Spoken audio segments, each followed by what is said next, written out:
Wow.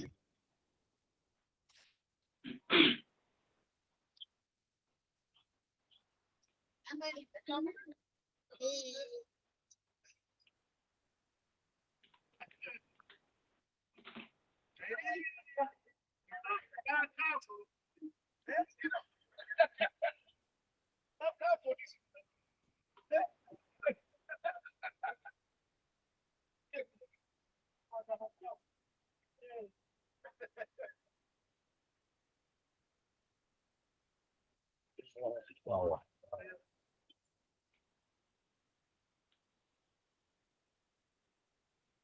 Yeah, please go ahead and have the small chit chat as I'm trying to see the background how I can stream to YouTube.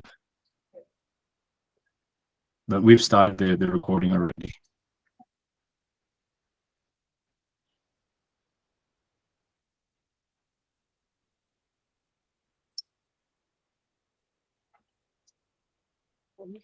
Yeah.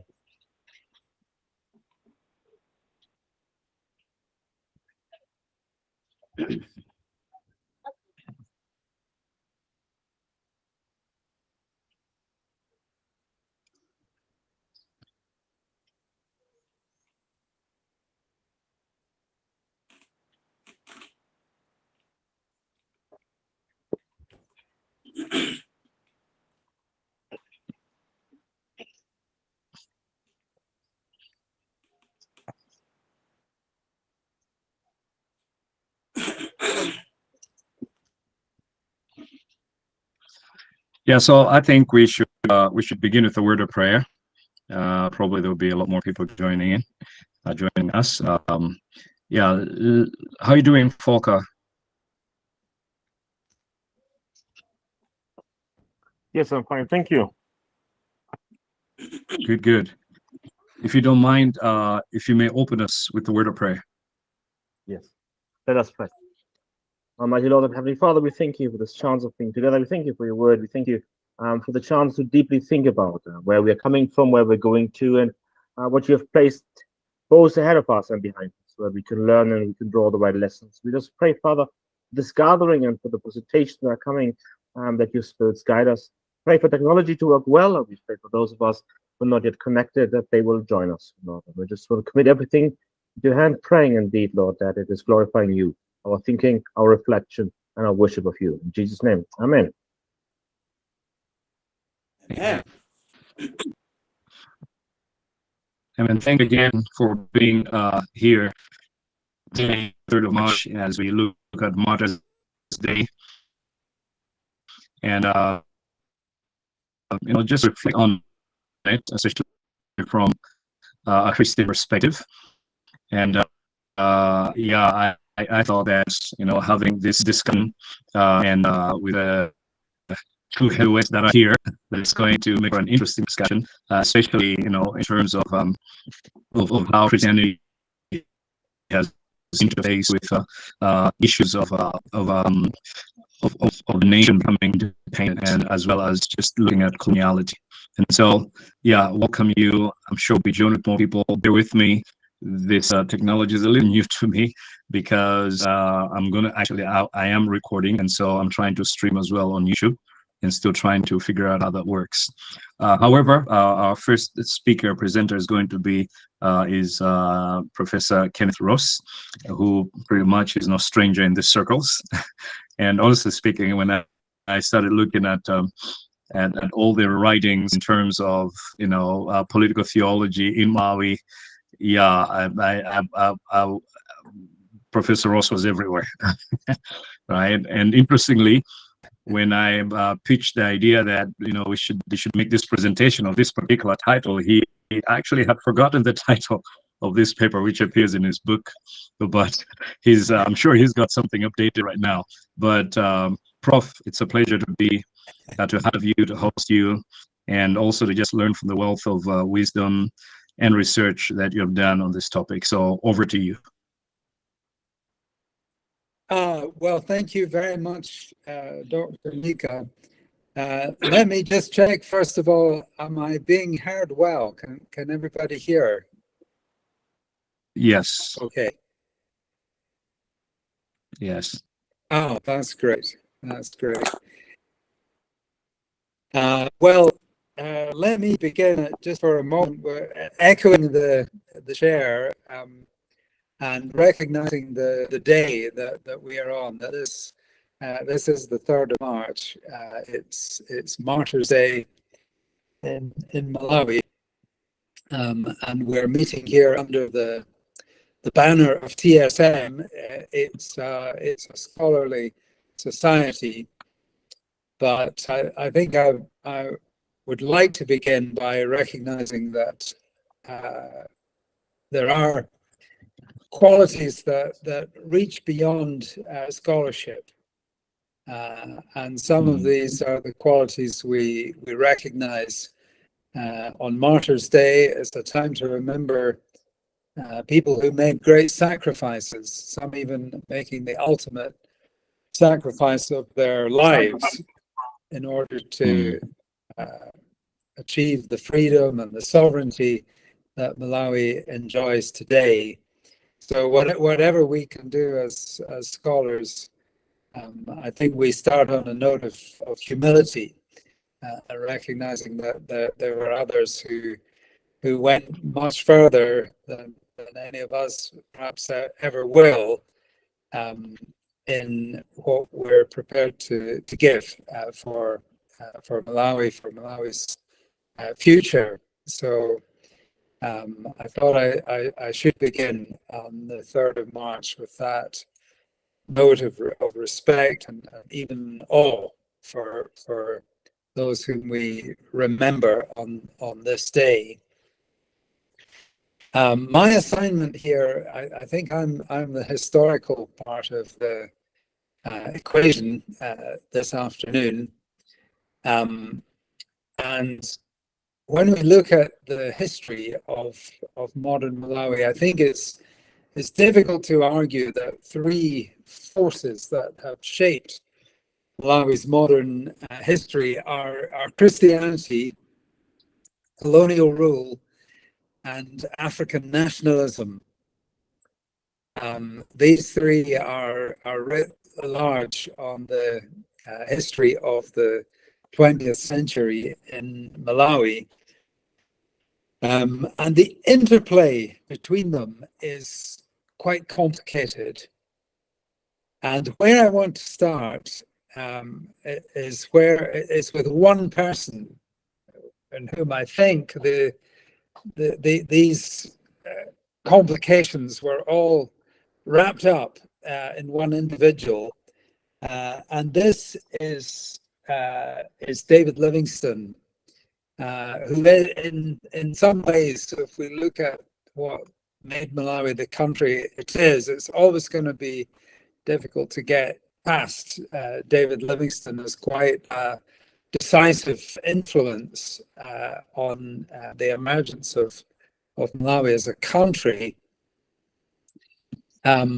But Livingstone, ever a controversial figure. I think there's more than 100 biographies of Livingstone have been written and still counting, because we never seem to be finished with trying to interpret what was he really about. And the incident that always brings it home to me was that there was a time, I think just about the end of the 20th century, when some of Robert Mugabe's war veterans in Zimbabwe came to the statue of Livingstone at Victoria Falls to stone it and try and demolish it, because for them they looked at Livingstone as a symbol of the white supremacy that they had been fighting against. But at the very same time, just on the opposite side of the Zambezi River in Zambia, Kenneth was hailing Livingstone as Africa's first freedom fighter. So from Kaunda's point of view, Livingstone was the first one who had fought for freedom for Africans. So you could have two totally opposite perspectives, just with one river flowing between them.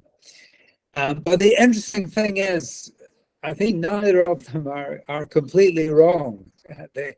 They both had seen something that is valid.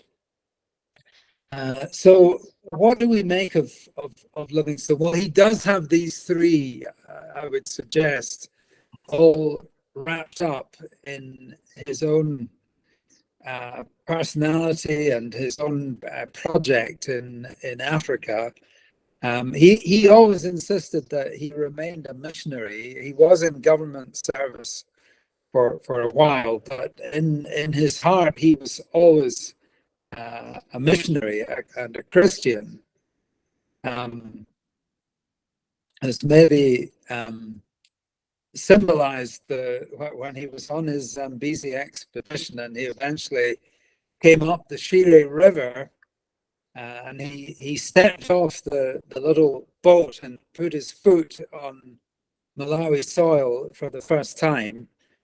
And what he's reported to have said is that he was now standing on a land where no church bell had ever been heard. But his prayer was that the time would come when church bells would be heard all over this country. I think possibly this is one of these cases where his prayer was answered more than he could have imagined. But that was always his vision. It was always at the core of his vision that what he was doing was to represent Christianity, to offer Christianity to people, and to look forward to a time when Christianity would be widespread in this part of Africa. So that was definitely there, but it's just an inescapable reality of history that he was in one way the forerunner of colonial rule. He came into Malawi as a British consul, so representing the interests of the British government in this part of Africa, which eventually, after several twists and turns, would turn into the British protectorate that would go on for more than 70 years. So Livingstone showing up under the British flag was undoubtedly a decisive moment in the process that led to this period of colonial rule. And more than that, I mean, he himself was always convinced that in bringing European Western influence into this part of the world, that he was bringing something beneficial. He certainly seemed to have few doubts that he himself represented a beneficial influence. But more widely than that, the whole of Western civilization, as he would have seen it, that it had a lot to offer, and so there are ways in which I think it's fair enough to call him a forerunner of colonial rule, and in that sense, I can have some sympathy with Mugabe's offended war veterans. But then it's equally true to notice that in another way, he was the forerunner of African nationalism. Part of the reason that he was coming into this part of Africa was because he was so appalled at what was happening in South Africa, with the early signs of what would ultimately become the apartheid system in South Africa, and in that struggle, there was no doubt in his mind that he was on the African side in the struggle, and his journeys into Central Africa were much driven by the idea of finding a place where he would get away from the kind of white domination that he saw coming into play in the southern part. So there was a contest already taking place between white supremacy and incipient African nationalism.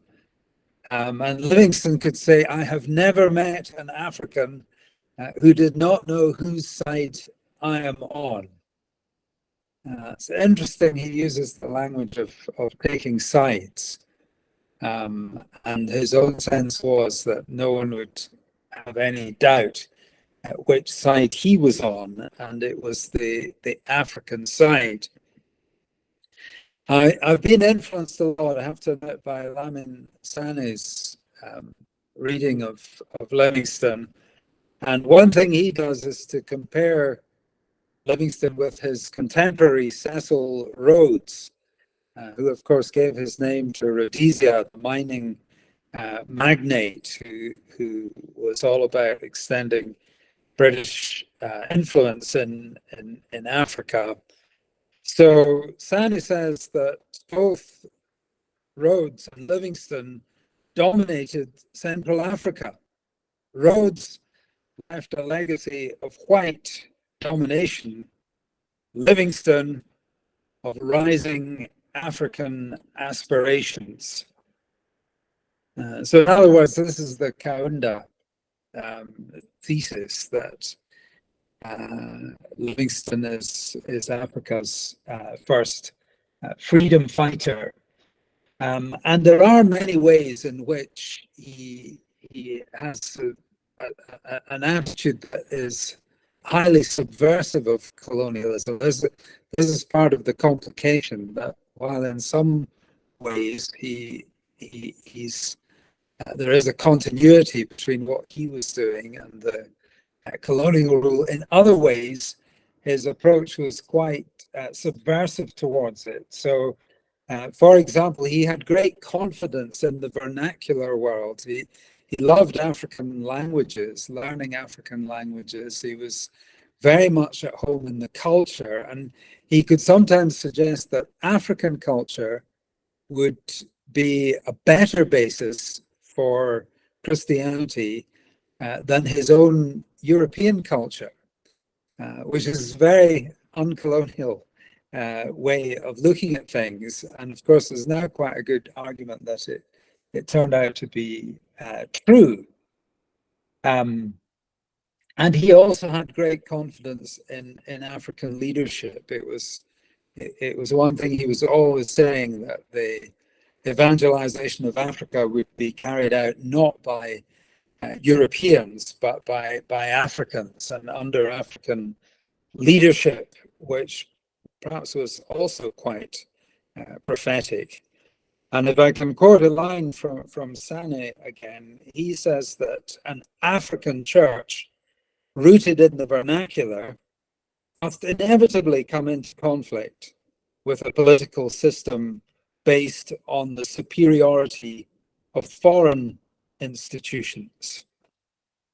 So the African church was what Livingstone was looking forward to, and in Sane's interpretation, an African church that's grounded in its own vernacular was bound to end up coming into conflict with a colonial system.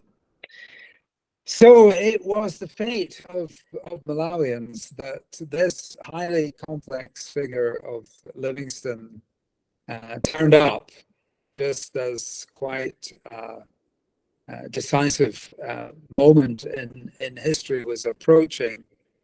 But I do think often the way that Livingstone coming to Malawi has been presented, it neglects the reality that this was a two-way encounter. It's often presented in very one-way terms, as if Livingstone arrived and everybody just immediately said, oh, well, we better become Christians and reject the slave trade and accept British colonial rule. But of course, it was not as simple as that. And I think perhaps where there's a research challenge and an opportunity for us is to unearth more of the Malawian side of the encounter, because it was equally decisive. Malawians could have ignored Livingstone. They could have killed him. He did get shot at a couple of times, so that could have happened. But in fact, what seems to have happened is that they built up a rapport with Livingstone and the others who came a few years later. But rapport is two ways. So I think what Malawians brought into that conversation is what we need to explore further. But then, of course, after Livingstone's death, the missions that remembered him arrived, the UMCA, first of all, then Livingstonia, then Blantyre, not only taking their names from Livingstone, but very much inspired by his ideas. So very quickly moving to ground themselves in the vernacular, to get to work on the preparation of African leadership, and quite quickly sparking an African movement of faith. So there is that strand to what happened with the early missions. And yet at the same time, and here's part of the paradox, it was the missions who were responsible for the advent of colonial rule. If these three missions had not come to Malawi, it is very unlikely that Britain would have got involved.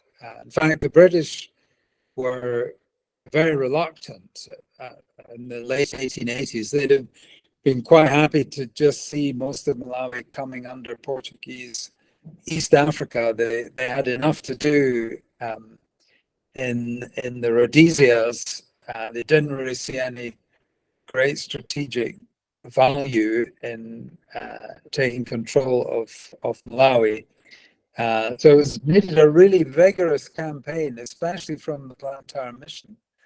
And that was really what turned the situation around and led to Malawi becoming a British protectorate. So it wasn't necessarily the first choice of the missions that they had got on once they got over their initial difficulties in the 1880s. That they were getting on quite well in the existing situation, making good relationships with different chiefs and communities. But it was the external threat that they perceived from the Portuguese and the south and the so-called Arabs further north. That was what persuaded them that they didn't have a lot of options, and the least bad option was a British protectorate. So they had to fight quite hard to attain the British protectorate, and then they did identify with it. I mean, that has to be noted, that these Presbyterian and Anglican missions, they never really questioned the fact that it was, from their perspective, it was a good thing, or it was the best available thing for Malawi to be under British rule at that time. But it doesn't mean that they just meekly accepted everything that was done by the British administration. Quite the contrary. I mean, the most vociferous critic of the British administration in the 1890s was the Blantyre Mission. And it was because they had a particular vision of what the British rule should be about. Basically, it should be for the benefit of African communities. So when things were happening in terms of land ownership, in terms of taxation, in terms of labor regulations, things were happening that were not to the benefit of the African community. They spoke out very strongly. But the thing to note about even the outspoken Blantyre Mission is that they never, at that time, challenged colonial rule in principle. They just wanted to be exercised in a different way from what was happening. But at the very same time, in terms of where Christianity and colonialism meet each other, there was another voice introduced to the Malawi scene just the year after the British Protectorate was declared. Joseph Booth arrived, very convinced Baptist missionary, very evangelical, very conservative kind of Christian, yet very radical in his political views and against colonial rule in principle. It's interesting, at the time he was seen as a maverick, as someone who is kind of extremist, but now he would be quite mainstream, because the point he was making is, what possible justification can there be for one country to be ruled by another one that's very far away? So Booth was a radical voice, and very interesting that he gathered around him all the time independently minded Malawian leaders, people like Charles Domingo, Eric Kenan Kamwana, John Chilembwe, of course, and they were the first Malawians really to articulate an out-and-out rejection of colonial rule, and from a Christian basis. At that time, they were a minority, but now, of course, we recognize them as forerunners of the independence struggle and the emergence of an independent Malawi. Most people were not so radical as this group, but nevertheless, even out of the mainstream missions, if we can call them that, there did emerge the beginnings of a political movement that is what would ultimately challenge and overcome the colonial system. The beginnings was with the native associations, which have been described as outcrops of the Livingstonia mission, but they were formed with an intentionally political purpose. Quite moderate, at least at the beginning, but looking within the given colonial system, looking to achieve better conditions for Malawians. And nearly all the leaders of the native associations were people who were active in the missions. And interesting, they were making the connection between their Christian faith and their political activity. Excuse me, if I can just read a line from Yesaya Zarenji Mwasi, who was the secretary of the West Nyasa Native Association. This is in the 1920s. He's writing, "The man who is underpaid, underfed, and badly housed, the man who is sweated and overdriven, the child who is wronged in body and mind, are not easily accessible to the message of God's grace." So notice he's linking up his evangelical dimension, the message of God's grace, with his social justice dimension, that people need to have reasonable conditions, which was far from the case often in the colonial system. So the mission churches were producing people like Mvula with this kind of critique.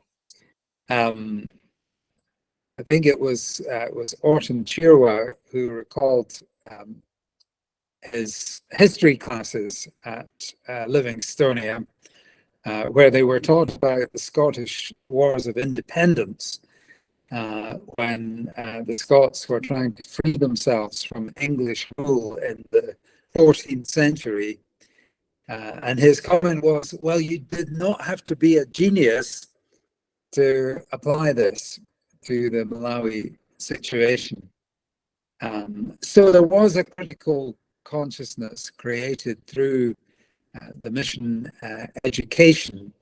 And as the Congress movement developed from the middle years of the 20th century, again, nearly all the leaders were those who had their formation within the Christian missions.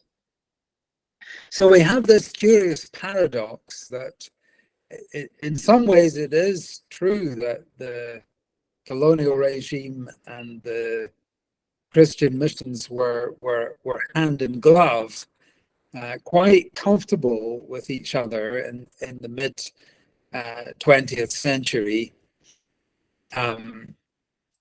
So we forget when we look back, and of course now we have a critical angle on colonial rule and all that it brought.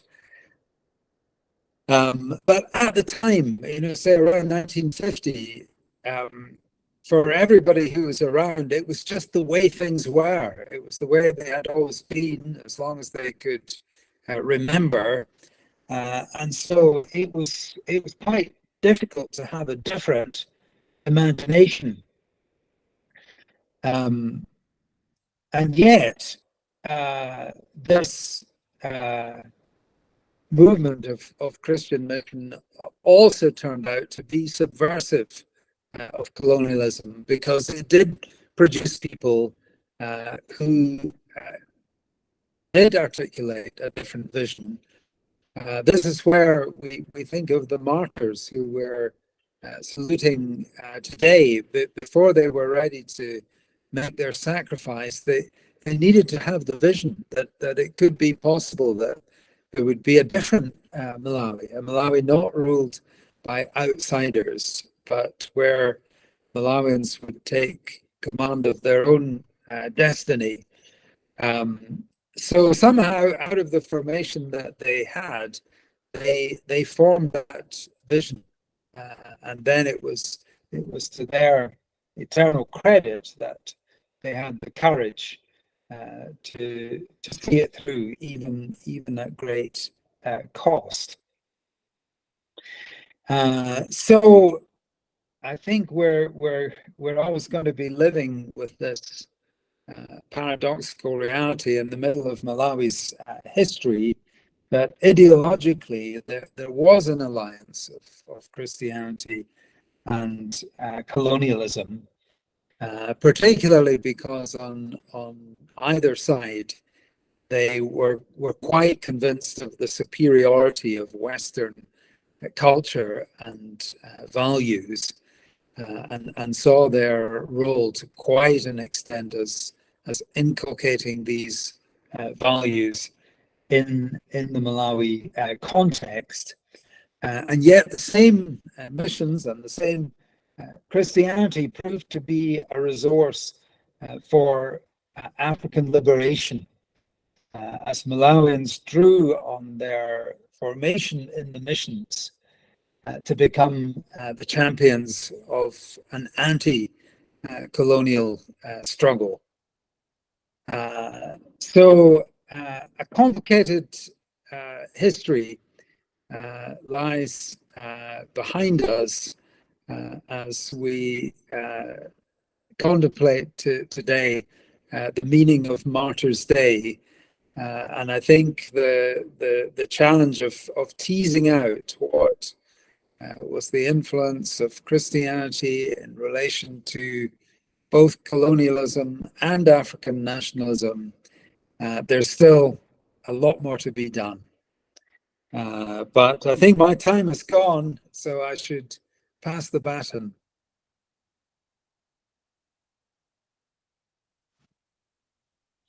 Well, thank you so much, Prof. Let's give the Prof a clap.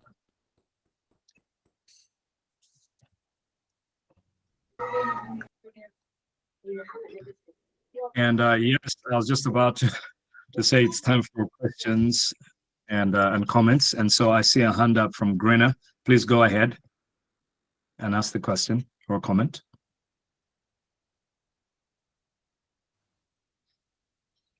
Well, I didn't mean to ask a question. I just wanted to clap hands. But yeah, thank you so much, Professor Kenneth Ross. That was very interesting to listen on the, especially the history of David Livingstone and how different Africans looked at him. And yeah, it's a very interesting topic for me. And thank you, Tandy, for extending the invitation, even though it was short time, but I was really eager to join and listen to you. Thank you. Great. And perhaps, Grena, you can introduce yourself.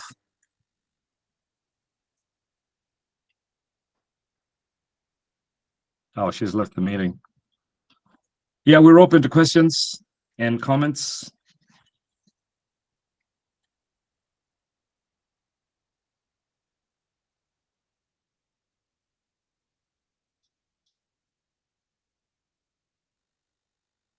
Well, Grena, I was just saying that, yeah, it'll be good for you to introduce yourself.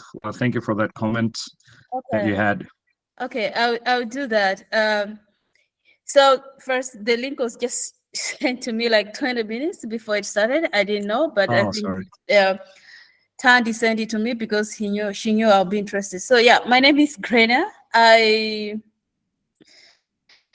interested because I've written a paper before in one of my master papers regarding the church and the Jehovah's Witness. So, but I haven't really dived deep into the history of Malawi in connection to the Christianity and the colonialism. But it's something that I've just read here and there, so that's why I'm interested. But right now, I also work with a mission organization in German. Kenneth Ross cannot. I work. Klaus Fiedler knows me very well because my organization is the organization he was working for. Yeah, for many years. And so I live here in Germany. And yeah, so today, of course, it's a Sunday here, 3rd March, and I thought it would be interesting to listen. I read academic papers here and there, but I'm not really an academic right now. I'm not pursuing any academic credentials. Probably in future I will, but yes, that's me. Great.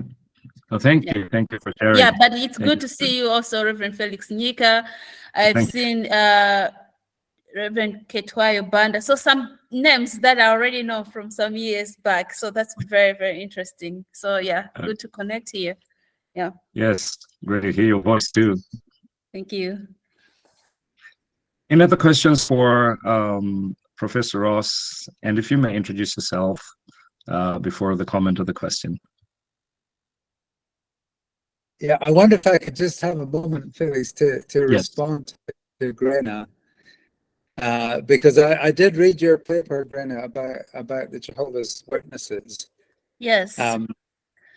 And to me, it brings us one of the difficult questions, because this Christian-inspired Congress movement, we sometimes can describe it quite romantically, as if it was all perfect and nothing to cause any concern. It was just the hero of the liberation struggle. Yes, yeah.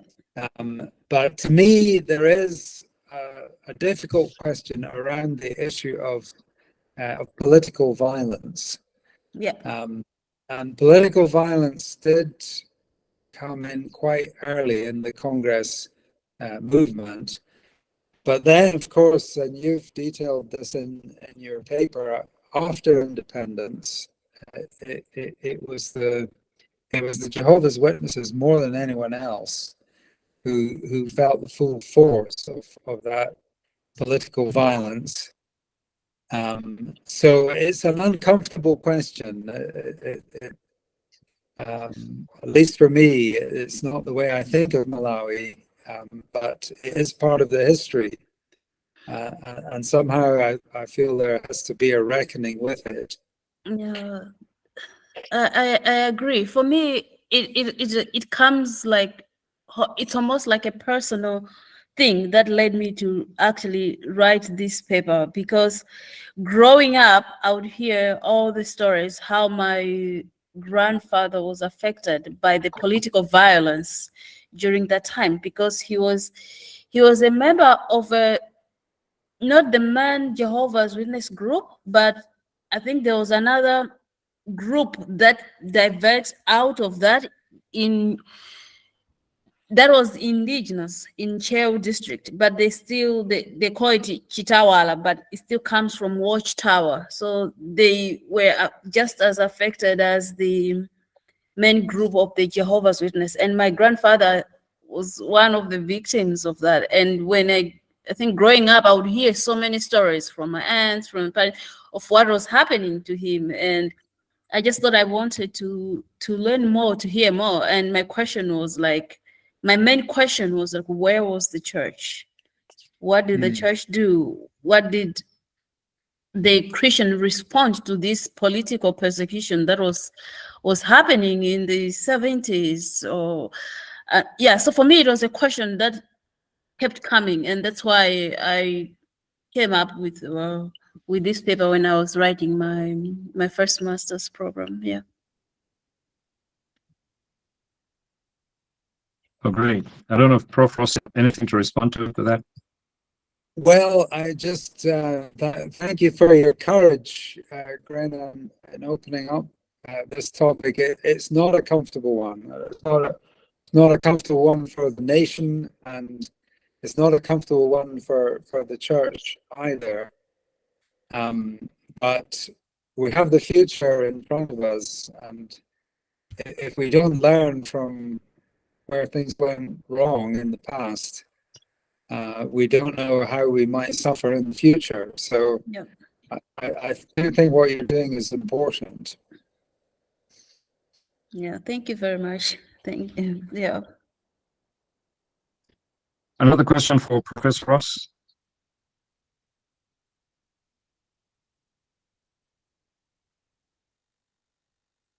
Or maybe from me, Professor.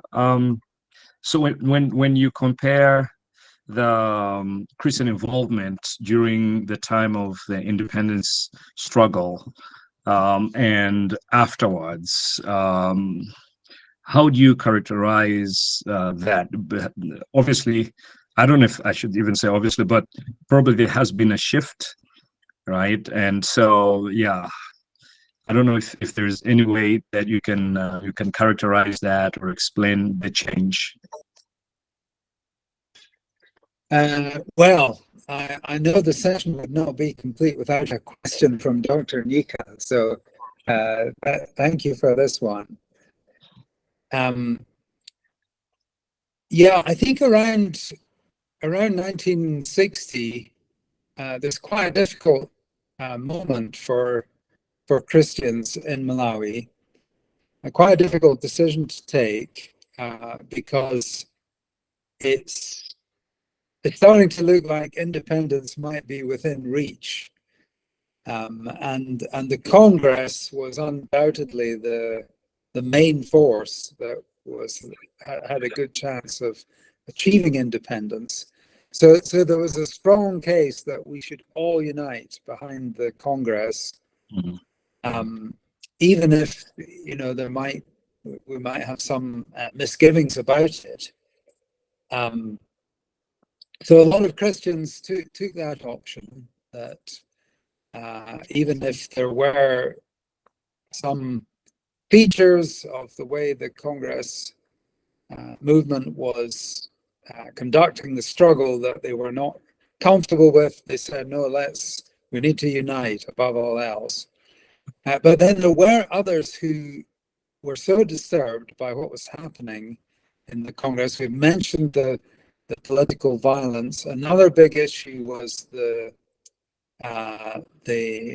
authoritarian tendencies of Dr. Banda, which were already becoming apparent, and the kind of messianic rhetoric that was being developed to boost Dr. Banda.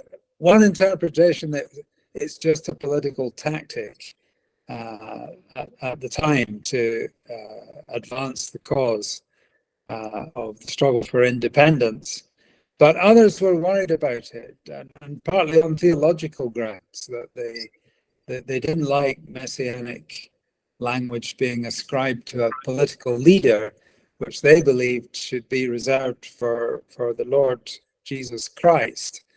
So the Christian Democratic Party was formed. A couple of other small opposition parties were formed, and these were by conscientious Christians and people who were quite outspoken about their Christian faith, and were actually advancing a Christian critique of the Congress approach and the Congress rhetoric.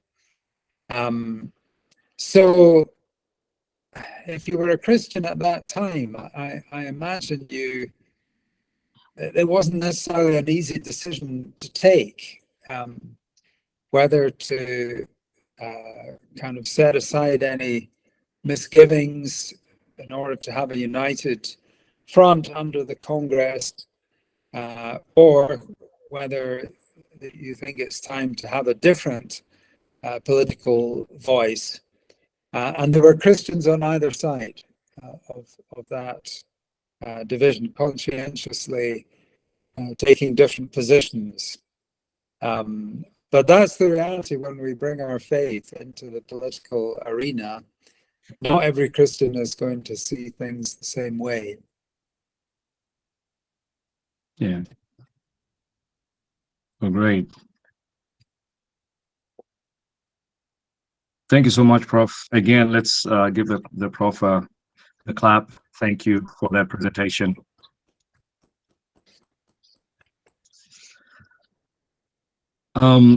We transition now, and I'm looking at the clock. We're kind of like, a little behind. And I have my presentation, and my presentation actually is called Not Yet Ufulu, and it was part of a book edited by David S. Bone, and it's about protest, letters of protest, and different kinds of protests that have happened in Malawi's history. In fact, stretching all the way from the time of the Arab slave trade, with letters from Mzee and his accomplices, all the way up to the pastoral letters. And so it's really an interesting book. I would encourage you to get a copy of it. I'll post the details of the book in the chat there, I think, when I'm done. But my presentation is the last chapter in that book, and it's entitled Not Yet Ufulu, the Struggle Against the Colonial Metrics of Power. So I'll read through it. Sorry, I also have to be admitting people. There we go. Okay. Protest, in writing, song, or action, is the quintessential recourse of the oppressed. Those who realize that their lot in life is not what it ought to be, and that there are those that benefit from the status quo and will maintain it, protest to vent their frustrations and, more importantly, to change their situation. Protest is a demand for freedom, Ufulu, as Dr. Martin Luther King Jr. in his 1963 letter from a Birmingham jail said, and I quote, "Freedom is never given voluntarily by the oppressor. It must be demanded by the oppressed," end of quote. One would have thought that after Malawi gained her independence from Great Britain in 1964, that there would be more Ufulu and less protests. However, as the authors in this volume have ably shown, from the imposition of British imperial rule to the most recent post-colonial government of the Tonse Alliance, the cry for freedom persists. Why is it the case, especially when Malawi has been quote unquote independent for 50 years now, or we can say 60 years now? Decolonial scholars like Anibal Quijano see the voyages of discovery as beginning a new world order of Eurocentric domination, beginning with colonization, and after the anti-colonial struggles at the turn of the century, entrenching their hegemony with coloniality. I would like to proffer that Malawians do not have Ufulu yet because coloniality continues even though British rule ended in 1964 and is evidence in the perpetuation of the colonial metrics of power, which is manifested in systems of hierarchies, systems of knowledge, and systems of culture. So first of all, the systems of hierarchies. These are capitalized, racialized, and genderized hierarchies. Colonial hierarchies were capitalistic, racialized, and genderized in their social ordering, which was achieved through the violence of conquest, so that the world's resources were concentrated in the hands of a small European elite who would occasionally be challenged by the revolts of their lower classes. In Malawi's case, Livingstone's idea of commerce was a capitalistic one in which commodities like cotton would be grown in Malawi, exported to factories in England for processing, and sold on the world market at exploitative prices and affordable to those that grew them. The violence of the colonial enterprise in Malawi is evidence from the correspondence between Fotheringham of the missionary-initiated African Lex Corporation and Mlosian Kopa in the first chapter of that book.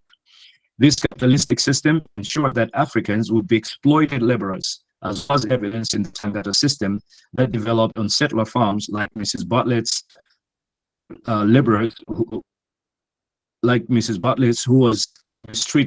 mistreated Africans on her farm. White supremacy ensured that the division of labor was racialized, as res was the organizing principle of who were salaried employees, independent peasants, independent merchants, and slaves and serfs in European colonialism. This racial hierarchy in Malawi, as in many other African nations, has manifested itself in the hierarchical order of European, Asian, colored, and African. In the Livingstonian vision, this racial hierarchy is seen in the life and ministry of the gifted Charles Domingo, who, although he graduated at the mission's Overton Institution and licensed in 1902, was denied ordination due to his race. Both Chilembo's letter of 1914 and the Tuchila Group's letter of 1949 attest the fact of the prevalence of white supremacy of the period, with the latter pardoned after the former, lamenting how Africans were desirable to fight the white man's wars, but expendable when they faced famine. Women, even white ones, were marginalized. Notwithstanding her ill treatment of Africans, Mrs. Bale's saga shows the struggle of a single white woman, estate owner, in a world in which the authority of white men was being questioned. Elizabeth Pythie, Alexander Heatherwick's wife, served a Blantyre mission for 31 years from 1879, and that was before Alexander Heatherwick. Yet she is not mentioned even in her own husband's history of the mission, The Romance of Blantyre, how Livingstone's dream came true. Chichewa women who had enjoyed a modicum of authority in pre-colonial Malawi, as they could be religious leaders like their prophetess Makawana or village heads, would lose their positions to the patriarchy of the mission churches, as happened with the Nkoma mission of the Dutch Reformed Church. Post-colonial Malawi, which is neo-colonial, with its neo-patrimonial leadership, has done little to change the capitalized, racialized, and genderized hierarchies.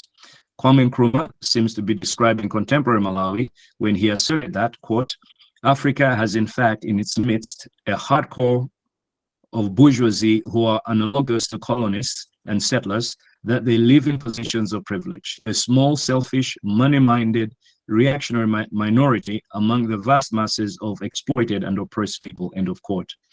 This class makes up the ruling elite of Malawi and operates within a neo-patrimonial political system where power is concentrated in an individual who dominates the state apparatus, is seemingly above the law, buys support through patronage, and national economic development is subordinated to the need to retain power.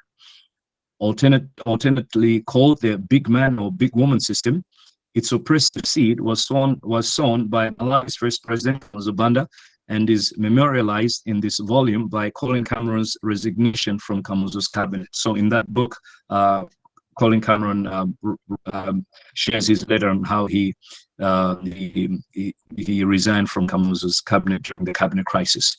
The totalitarian nature of that rule is evident by its persecution of dissenting voices like the Jehovah's Witnesses and the arbitrary arrests of Professor Jack Mapanje and many others who are also chronicled in that book.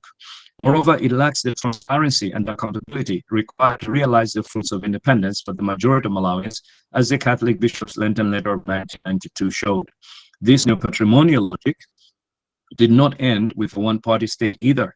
It has continued with every regime in the multi-party era, as seen in the satirical cartoon Puludzu and the songs of artists like Charles Nsaku, which critique the corruption and the excesses of the ruling elite. Quite informative of the desperation in Malawian society is the 24th October 2020 communique of the Catholic Commission entitled, quote, "Disturbing Trends of Lawlessness, Insecurity, and Neglect of Thriving Social Injustices in Malawi," end of quote, which protested the deplorable social conditions in Malawi that enabled mob violence, degradation of public security, and ritual witchcraft-based violence. The corruption and greed engendered by the system has also had devastating ecological consequences, as it has aided deforestation, which in turn has impacted biodiversity in lakes, rivers, and forests. As has been observed in John Wilson's chapter, lower water levels in Lake Malawi affect the flow of the Shira River, which adversely affects hydroelectrical power generation, leading to electricity load shedding of up to 50%, as was the case in 2017. The more frequent drying up of Lake Chilwa, which had dried up 12 times in the last century, but dried up every year from 2012 to 2018, except for 2015, because of a cyclone that hit in January, robs the surrounding fishing community of $17 million worth of annual income, not to mention their usual protein source, which leads to the unsustainable hunting of water birds and other fauna in that environment. The racial inequality, which prompted the chiefs of Nyasaland and Dr. Banda himself to write a letter of protest to Queen Elizabeth, continues in an economic form, as observed in calls for the indigenization of the Malawian economy and the pay disparities between locals and expatriates in the workplace. On 28th May 2020, in a campaign speech, the Deputy Secretary of the Malawi Congress Party called for the then opposition Tonse Alliance to adopt indigenization and Black empowerment economic policies to, quote, liberate Malawians from the continuing bondage of poverty, deprivation, and economic inequality, end of quote, and to challenge the oft-quoted saying ascribed to Malawians of Asian descent, Dziko Ndiwanu, Dalama Ndiwatu, the country is yours, the money is ours. It is a well-researched fact that expatriates earn more than Malawian workers, leading to the latter's demotivation and brain drain. Moreover, lower-income countries like Malawi have a wage gap between local and expatriate staff that can range from 400 to 900%. In terms of gender, 83% of legal frameworks that promote, enforce, and monitor gender equality with a focus on the violence against women were affected, and as of 2016, 73.9% of women of reproductive age, that's 15 to 49 years, had access to modern family planning methods. However, 42.1% of women aged 20 to 24 years old were married before the age of 18. The adolescent birth rate was 137.6 per 1,000 women aged 15 to 19 in 2015, but rose to 135.9 per 1,000 in 2014. Merely 22% of 22.9% of parliamentary seats had women incumbents in February 2021. 16.6% of women aged 15 to 49 years reported that they had been subject to physical and/or sexual violence by a current or former partner, intimate partner, in the previous 12 months in 2018. And women and girls aged 15 plus spend 8.7% of their time on unpaid care and domestic work, compared to 1.3% spent by men. Coming from such a patriarchal set of affairs, it is no wonder then that it took 12 years from the women in the 90s seminar in the Blantyre Synod of the CCAP for 2 women to be ordained in 2000.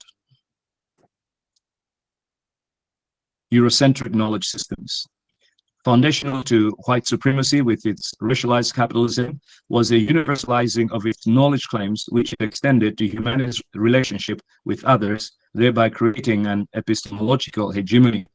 At the heart of this epistemology is its idea of rationality or modernity, encapsulated in the Cartesian "I think, therefore I exist," which, when applied in its binary subject-object formulation to the non-European, quote-unquote, uncivilized others, would degrade them to subhuman status.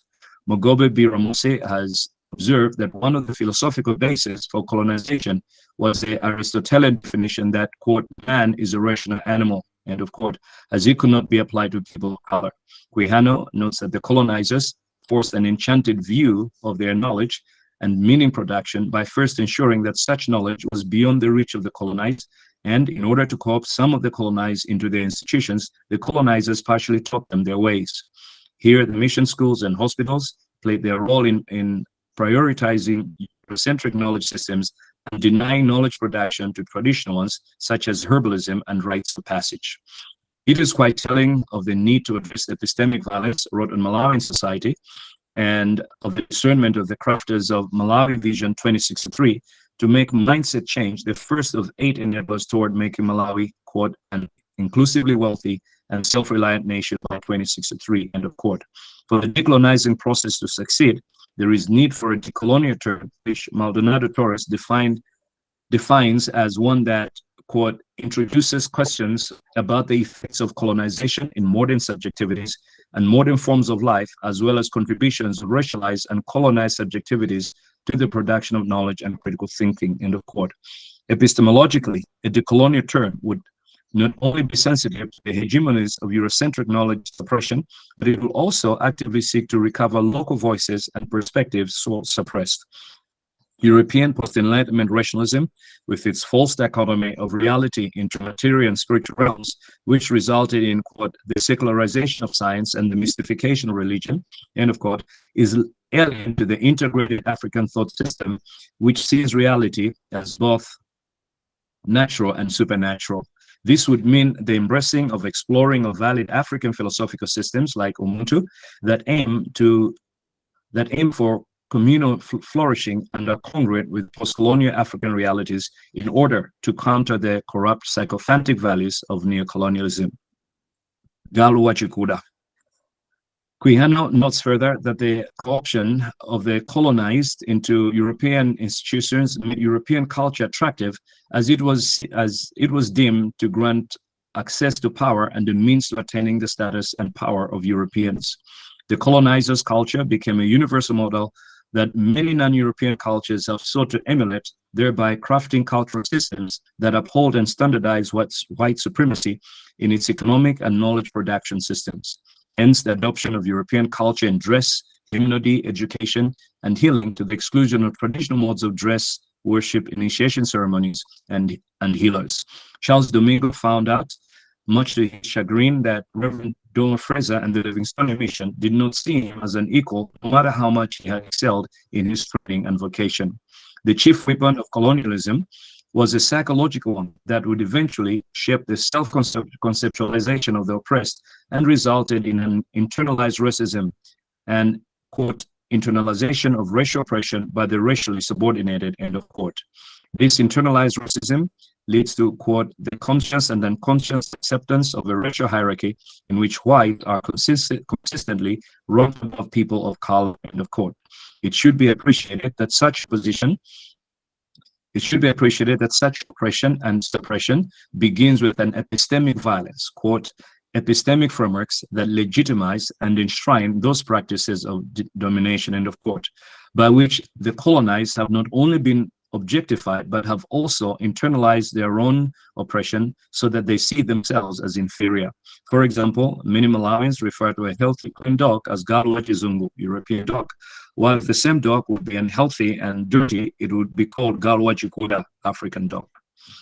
Issa MacDonald Lawrence called to racial unity at the Nyasaland African Congress's first organizational meeting in Blantyre in 1944 was premised on Marcus Garvey's and Joseph Booth's ideology of Africa for Africans. Unfortunately, Kamuzu Banda's Malawi did not develop a robust Black consciousness movement that would have dealt with epistemic violence of internalized racism, but instead pursued a policy of appeasement toward white supremacist regimes like apartheid South Africa. Biko explains the program of Black consciousness as, quote, it seeks to demonstrate the lie that Black is an aberration from the normal, which is white. It is a manifestation of a new realization that by seeking to run away from themselves and to emulate the white man, Blacks are insulting the intelligence of whoever created them. Black consciousness, therefore, takes cognizance of the deliberateness of God's plan in creating Black people Black. It seeks to infuse the Black community with a newfound pride in themselves, their efforts, their value systems, their culture, their religion, and their outlook to life, end of quote. The failure to restore the Ubuntu of Malawians after the epistemic violence and internalized inferiority wrought by the colonial experience is further proof that coloniality is among us. Protest continues in a post-colonial Malawi because the promised freedom has not yet arrived. The freedom promised at independence, the end of the one-party era, and even in multi-party Malawi is yet to be experienced. Why? Because colonialism has morphed into a neocolonialism, and the colonial matrix of power has remained intact with black skins, and white masks taking the place of the white oppressor.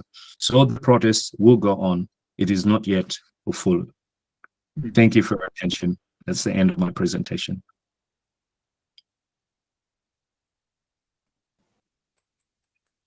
I'm open to questions and comments.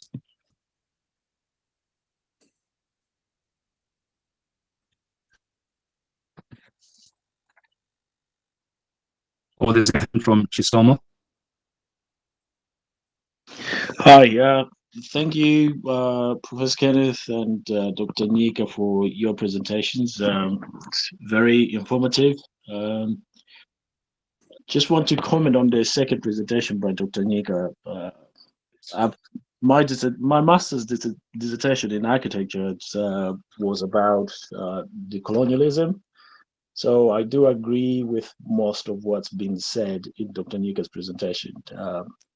I think Kamuzu Banda failed in terms of giving us Ufulu, which brings me to the question of, did we really get the Ufulu after that independence? I would argue that we didn't get the Ufulu as much as we would want to say, yeah, we got our independence. Because as it's been said, Kamuzu Banda's style of leadership, Kamuzu Banda's preference to speaking English instead of his local language, there's an identity crisis in there, which brings a question of, okay, are we really Malawians? Is this Malawians for Malawians? Why insist on speaking the master's language when we could have started speaking our own language, which Tiogonyongo makes clear in his writing. This is, let's use our own languages if we are going to decolonize. Second aspect of Kamuzu Banda's failures to promote the Ufulu, Malawi for Malawians is, if you consider, for example, when he built Kamuzu Academy, there were no Malawian teachers there. He actually said, we are not going to employ Malawians because he thought Malawians were not ready to teach at Kamuzu Academy. So what he did was bring in experts. These are British people, English-speaking people, to teach there. Third point, I would argue that Kamuzu Banda failed is his architects, his chosen architects to build, for example, the capital city, then Zomba and Lilongwe. Both Zomba and Lilongwe are not built by Malawian architects. In fact, there is an issue with Kamuzubanda from other countries where they argued that Kamuzubanda is a colonialist himself. Again, I would argue his insistence on speaking English over his local language, his ideals on Malawians are not better, are not good enough to teach in Ikamuzu Academy. And then his choice of architects. He chose architects from South Africa when he could have chosen other African architects, because at that time there were other African architects who could have come and designed Malawi for Malawi, I would argue to say. And if you look at colonial architecture was designed to rule over the people. All its design decisions were based on how do we control the people, how do we control the masses. We see this case, for example, in apartheid South Africa, where the cities are designed in the sense that, okay, we're doing this to control people. So I do argue, and I just wanted to make a few comments on that. Thank you. Well, thank you so much. Thank you so much. Yes, my presentation is basically saying that the colonial metrical power in the systems of hierarchies, systems of knowledges, and systems of culture have been left intact up until today. So that's what my argument is. It's not yet approved. Yeah, thank you for your comments. Any other questions or comments?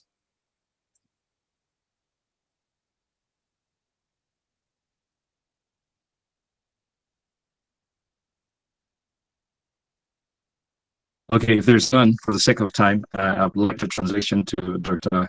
Hermann Mvula from Zomba Chester College, and he's head of department of theology there. Yeah, and also the secretary for the Theological Society of Malawi. Let's welcome him with a clap. Over to you, Mzee.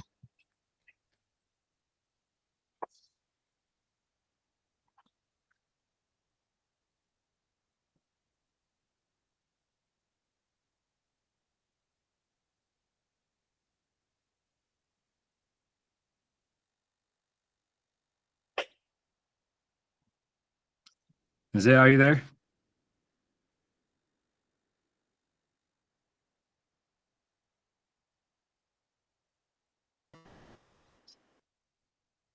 I think you need to unmute.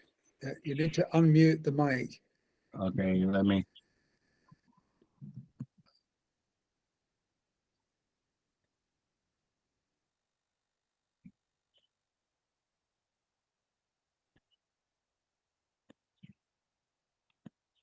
Mzee.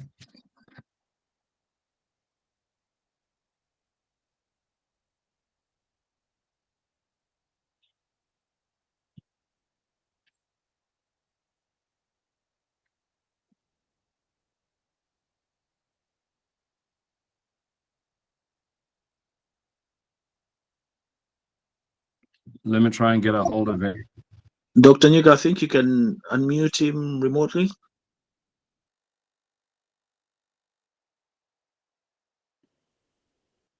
Yeah, I think it's a snag with Google Meet that it has to be the person themselves who unmutes.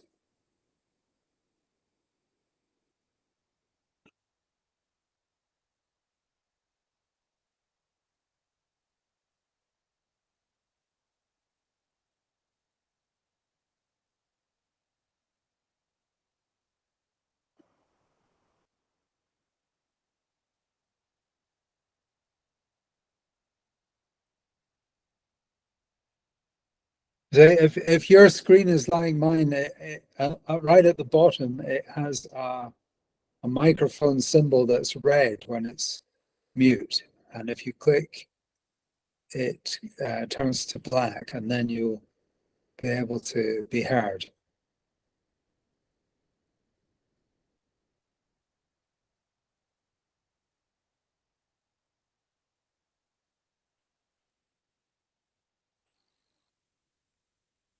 Hearing over here, possibly maybe it's because of network is sketchy station. very far or very rough. I think that could be the problem over there. Oh, he's back now. Okay.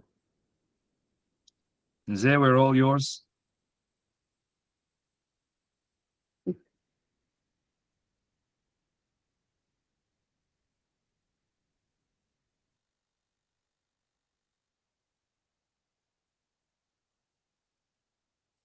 If you may unmute. Do you get me? Yes, very clear Hello? now. Yes, we get you loud and very clear. Okay, thanks so much. Thank you. Thank you so much, Dr. Nyika, for this opportunity to be with you this evening on 3rd of March, where we are commemorating what might be thought in many circles that Chirengwe was the first kind of actually to fight for the freedom of Malawi, for which this paper of yours, which just came to an end a few minutes ago, says not yet Ufulu. And I really appreciate the guts of trying to show that indeed we are not yet free from the colonial matrix in Malawi since 1964, though we tout that we are actually independent for all these 60 years now. My paper this evening is actually one which comes straight away from the book that we just published last year on the public engagement and political theology. And the title for that chapter in that book is the relevance of biblical faith on governance and political affairs in Malawi. And out of that, my presentation this evening focuses on why Christians should participate in secular politics. One of the maybe historical kind of context on this is that as Ken Ross presented in his first presentation paper, this maybe an hour ago now, was an emphasis that Dr. David Livingstone opened the way for biblical faith interface with public and political life of any nation, and in this case for Nyasran then, and then actually we can talk of Malawi now. And of course you have a presentation on not yet Ufulu now, with the fact that we are coming from the European colonialism and their impact when they brought in Christianity and how we think Christianity shaped the way we have been governing ourselves. Now we do transit from there and then say that perhaps there's a lot to learn from what we may call biblical faith on governance and politics in Malawi. And because of that, I focus so much on why Christians then should actually participate or take some active posture in involvement in secular politics. I'll quote I'll begin my presentation by two quotations which seem to contradict each other. And I'll say that, and I quote, Hitler says this: "I will protect the German people. You Christians take care of the church. You pastors should worry about getting people to heaven and leave this world to me." Another quotation, which I'm going to explain later, a few minutes after that. Another quotation says, "A moment ago, Mr. Hitler, you told us that you would take care of the German people. But as Christians and men of the church, we too have a responsibility for the German people laid upon us by God. Neither you nor anyone else can take that away from us." This was Bishop Martin Niebuhr in Germany in the 1930s, in the late 1930s, when he was responding to what Hitler had said. Hitler had called different bishops of the church and summoning them in the German Chancellor, and then told them not to interfere in the political affairs or political maneuvering that he was actually doing. Because at that time, the church was becoming so much worried and started speaking against Hitler's policies of his government at that time. So he called them, summoned them, and tried almost kind of neutralizing them not to interfere or to meddle around in German political affairs.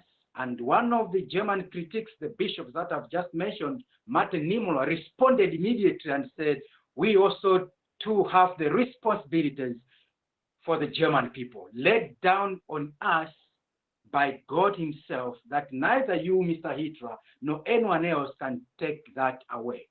The above quotations are the authoritative words of a secular political leader and a church leader. These statements reveal contradictory estimates of what the relationship between the church and the state, or Christians and politics, should be. Each of these postures, anyway, claims God as the source of their authority.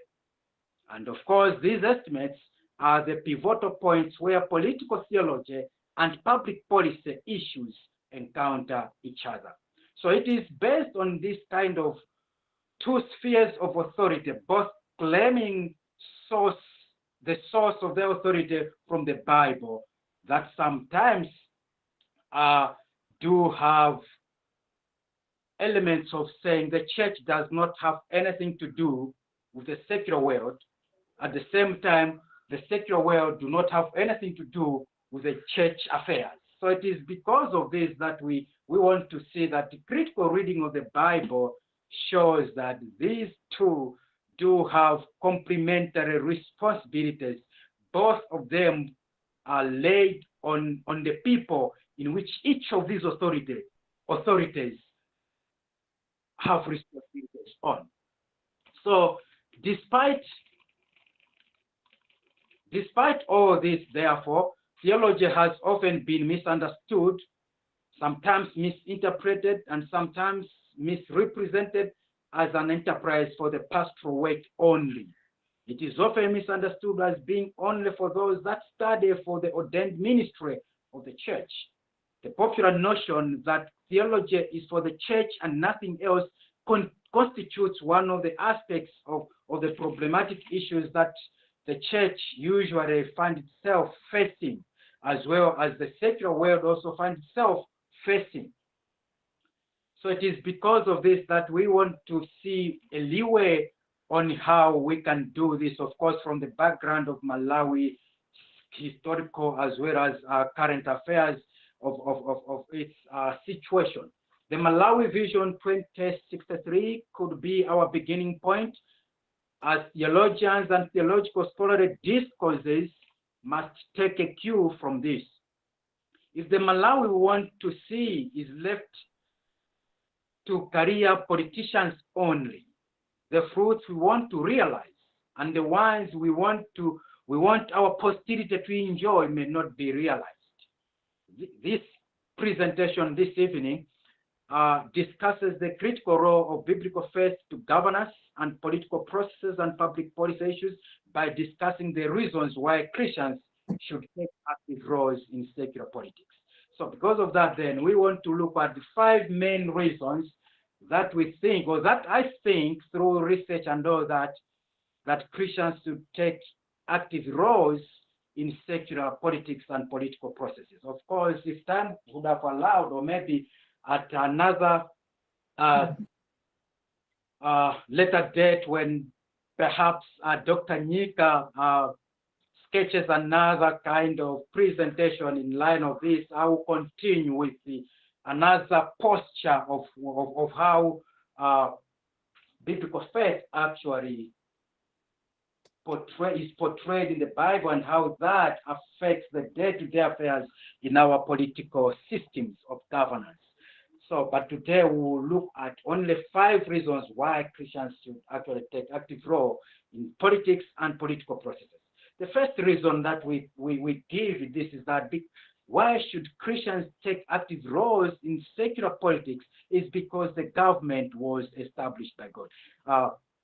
There are 3 or 4 theories of authority, of the origin of government that the theorists have actually theorized and came up with, and one of those is the divine origin of the state or the government. And I want to pick on that, which actually the Bible seems to point at.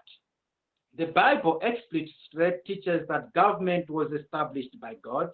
This is found in both testaments. When we may delve into that, we'll find that actually right away from the first book of the Bible, in Genesis chapter 4, God establishes or ordains the government or the secular government to take care of the secular responsibilities of humanity or of the people. And that has continued throughout the history of the nation of Israel, portraying itself on how the government was established by God and how God, through the government, actually governs his people. In the New Testament, that again is reflected in Romans chapter 13, verses 1 to 7, where Paul actually explicitly said that the government or the governing authorities, no matter whether they acknowledge that or not, but the secular government itself is an ordinance of Yahweh.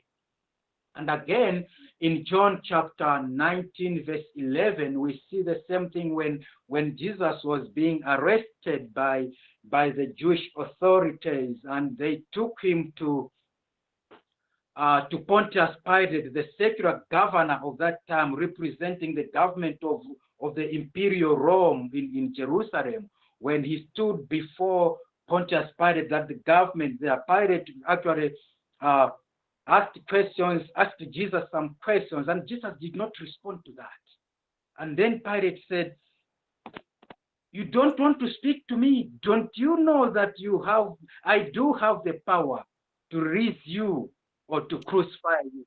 At that moment, then Jesus responded and said, "You would have no power if it was not given to you from above." An indication that the secular authorities, secular government, they take their power or their authority from God himself.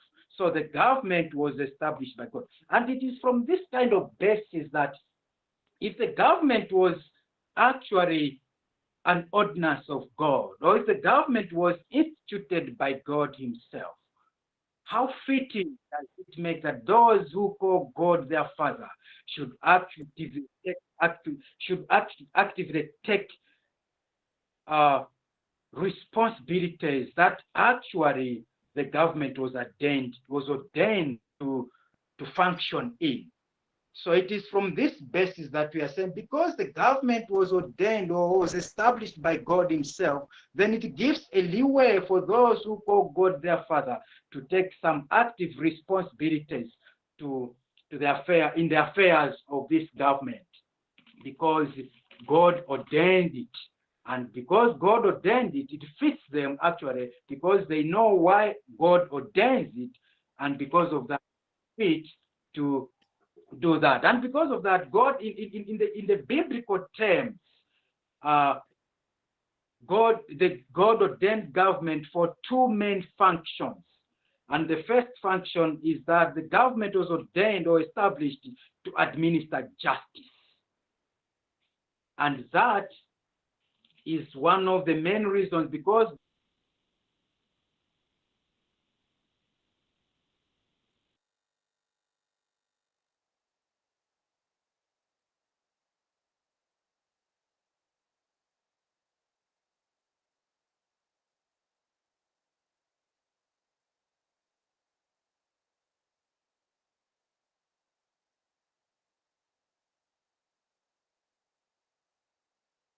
continues citing Romans chapter 13, 1 to 4, that I've already pointed out, that Paul, the apostle, speaks of the government itself as God's servant, an agent of wrath to bring punishment on the wrongdoer.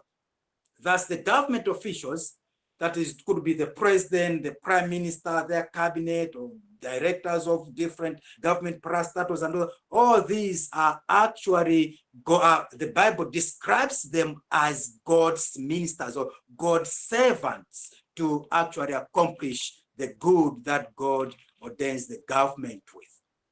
Mita continues to argue that the general welfare of the government means that the government has the responsibility to look, for example, into postal services, public utilities, the development of natural resources, and these are matters that are too general to be done by individuals or private sector. The private sector could be doing that, but the government argues that the government is more fitting actually to take care into these kinds of things, because the government realizes that it takes its responsibilities from the divine mandate that was given to them. So because of that, then on the general welfare, Charles Carlson also comments saying that the state can promote the people's voluntary efforts to shape community by granting equal protection of the law, by upholding the principles of justice so that the weak and the powerless are not exploited, and by granting liberty and providing security. In this way, the government sustains a stable environment in which people can live, producing art, literature, music, as well as producing children. So the government's responsibilities, first function is the positive responsibility of administration of justice. The second responsibility is the negative one, which actually connotes that the government has the responsibility to restrain evil. Because the government was set, as we have already said in Romans chapter 8, that the government, the government is God's servant to take the sword in which it punishes the evil and evildoers. It is because in this kind of context, people who actually are prone to do evil, because as humans, due to the fallen nature that we do have, we tend to, or we are inclined to do evil. And because of that, the government was established to restrain that kind of evil, to punish evil, so that at least humanity can continue to enjoy the provisions that God has actually given us in our different states. So speaking of the reasons why Christians should take active roles in this, the first one is that the government was established by God to do two functions: one, to administer justice, and two, to restrain evil. The second reason why Christians should take active responsibilities is because of the potential of the government turning from its God-given tasks or responsibilities. Because of the human foreignness, the government, of course, in most cases also the devil uses the government to divert it from its divinely ordained tasks of administration of justice and restraining evil to becoming evil itself. So it's because of this very fact, the fact that the government was established by God to administer justice, restrain evil, and to promote the general welfare does not mean that it is perfect in its duties. This means that while the government was established by God to promote the people's general welfare, it can be turned from its God-ordained purposes of justice and order to oppression and death itself. We have always said this, how actually Dr. Nyika said this, and even the comment that, is it Grammar? Talked about, and Ross talked about a while ago, that for 30 years of the MCP regime, the first MCP regime after independence, while people touted that we are now independent and all these kind of things, but the government was turned into a tool of oppression and exploitation. And we are saying that it is because of this very same reason, that because the government, there's a potential for government to turn from its divine ordained tactics to evil itself, to unleashing evil on its citizens, then Christians could be a moral agent in trying to help the government not to turn from its humanizing tendencies that it is prone to unleash on its people. Stephen Mosma says that government, the institution that God has equipped to be a powerful means to redress wrongs and establish justice, has a tremendous potential for evil. Human societies, for example, already have a tendency to produce evil structures in which the powerful oppress the poor and the vulnerable. Government itself can all too easily become an evil structure, beholden to and responsive to the already powerful in society, who then greatly increase their economic and social power by adding political power to it. Mosma then believes that if earnest and honest Christians avail themselves in government services, many unnecessary evils would not be committed by the government, because Christians would help avoid the moral vices in one way or the other. Christians are the salt and the light. So their salinity within the government structures would help to avoid the moral decadence within it. Mosma continues saying, therefore, when government turns from its God-given tactics, government becomes blasphemous, because it comes to save the cause of evil instead of good, the cause of injustice instead of justice. Therefore, instead of being the servant of God, government officials become servants of evil.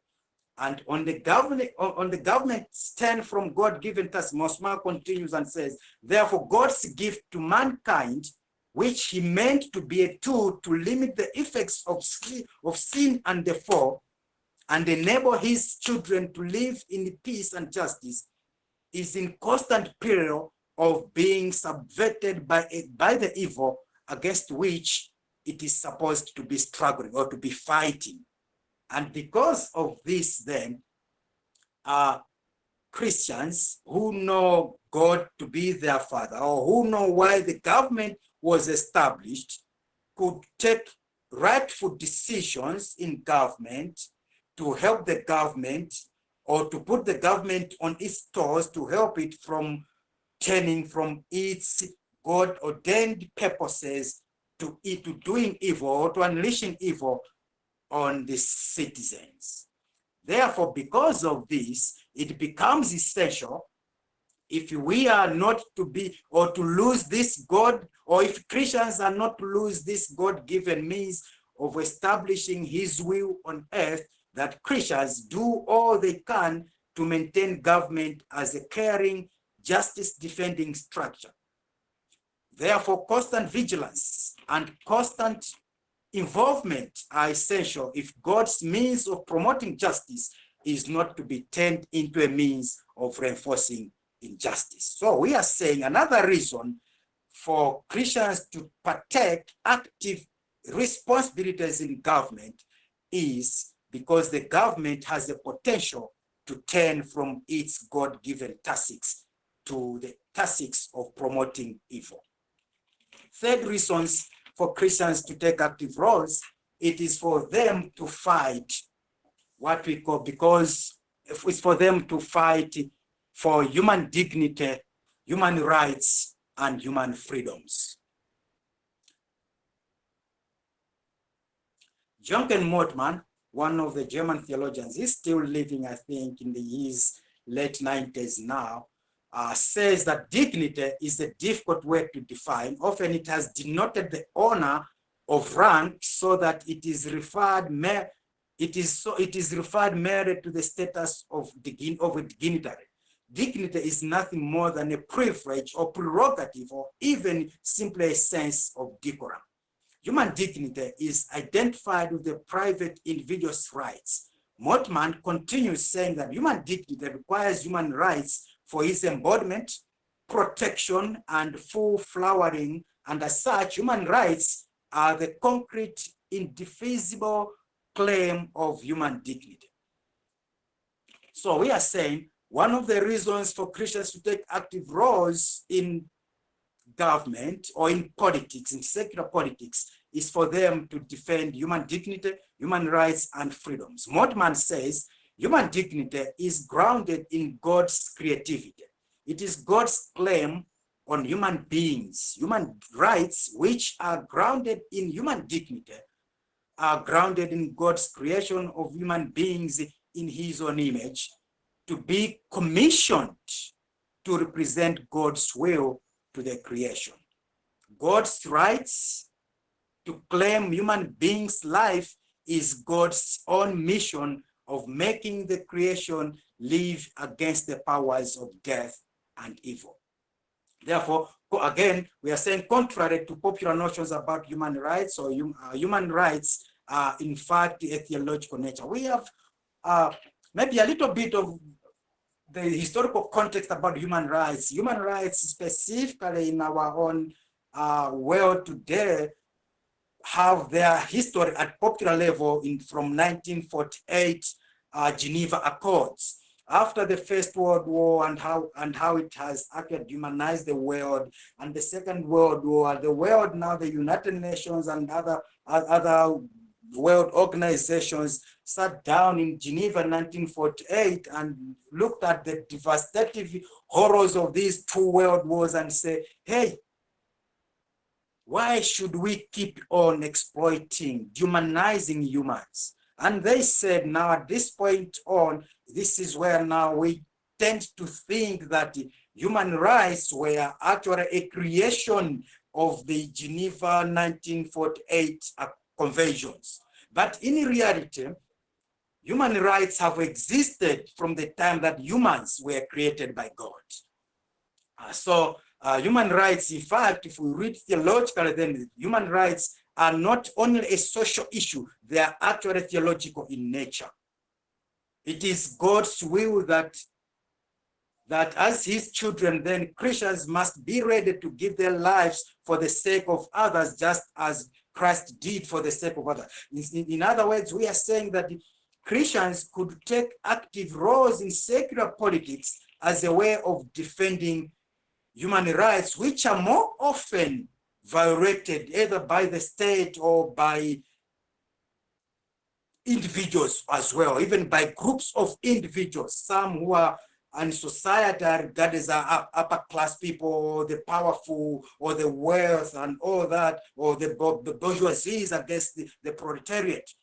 So it is because of this that Christians who actually should be in the know that human rights are not a creation of the UN 1948, but they have existed because God endowed humanity with dignity and freedoms from their being created in his image.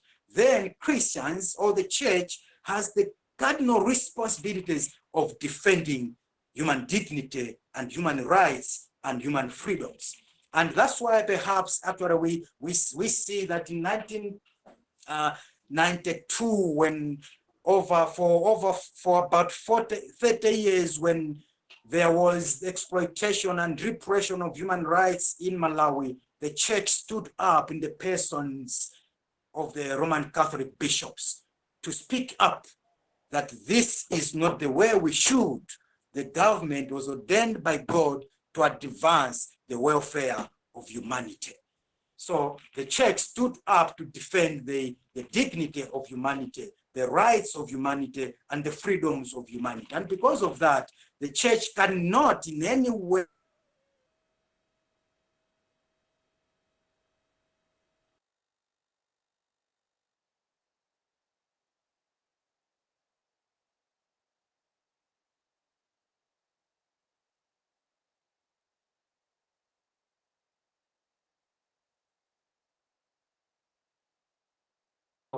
evils. There are in our societies evils that embedded within our cultures that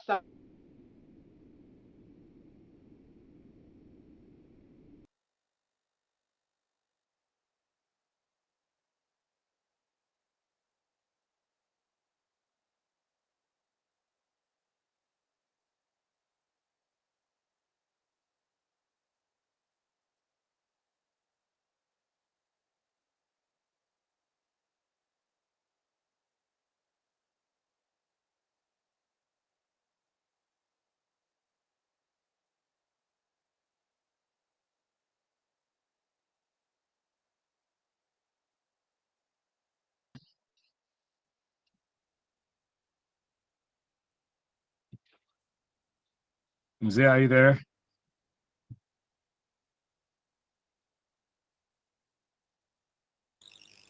Network issues there. Yes. Yeah.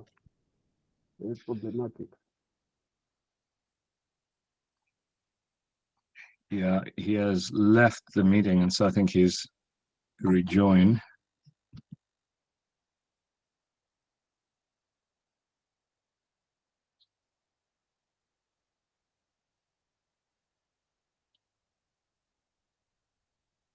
Yeah, let me get a hold of him and just see what his problem is on the phone. Okay, okay.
I can't seem to get a hold of him, but I have the privilege of having the paper and the book.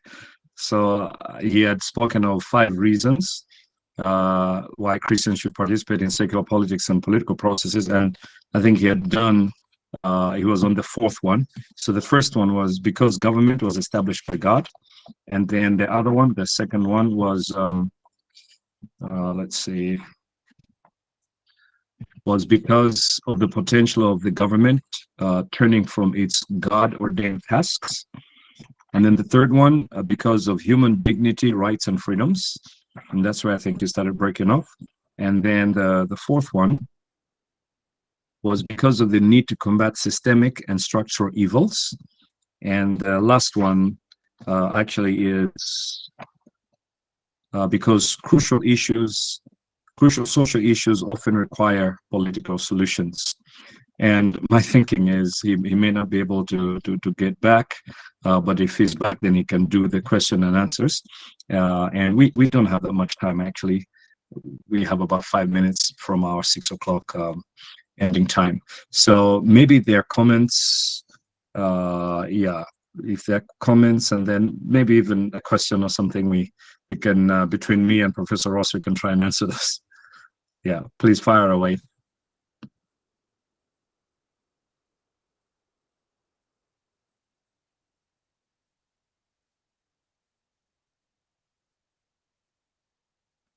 Yes, Francis, please introduce yourself and then ask the question.